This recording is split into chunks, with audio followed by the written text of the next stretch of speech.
वफाकी काबीना ने रूस से तेल, LNG और दीगर अशिया की खरीदारी के लिए मुआहदे का फैसला कर लिया।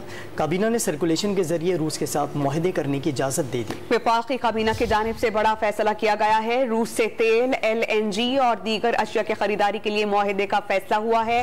काबीना ने सर्कुलेशन के जरिए रूस के साथ मुआहदे की इजाज़त दे दी है और काबीना ने रूस के साथ कस्टम मामलात में मुआहदा करने की इजाज़त दी है। रूस के साथ अशिया की आमदरफ्त से मुताल्लिक़ प्रोटोकॉल पर भी दस्तखत करने की इजाज़त दी गई है। रूस के वज़ीर तवानाई की सरबराही में आला सतह का वफ़द पाकिस्तान पहुंच चुका है। हमारे साथ मौजूद हैं डॉन न्यूज़ इस्लामाबाद के चीफ रिपोर्टर सनाउल्लाह खान, उनसे जानते हैं। सनाउल्लाह, ये एक बड़ा फैसला है, किन किन अशिया की खरीदारी का मुआहदा हुआ है रूस से? देखिए, दो मुआहदे हैं जो सर्कुलेशन के जरिए आज ही मंजूरी दी गई है और इसमें एक तो जिस तरह आपने बताया कस्टम मामलात में जो अंडरस्टैंडिंग है, ताउन है, उसका एक मुआहदा है ताकि ट्रेड में किसी किस्म की मुश्किल ना है और दूसरा ट्रेड ट्रांसपोर्टेशन के हवाले से भी एग्रीमेंट किया जा रहा है, प्रोटोकॉल साइन किया जा रहा है और कैबिनेट ने अब मंजूरी दे दी है। अब कल जब मुज़ाकरात शुरू होंगे, क्योंकि रशिया का वफ़द वज़ीर तवानाई की सरबराही में यहाँ पहुँच चुका है, कल बाकायदा मुज़ाकरात होंगे।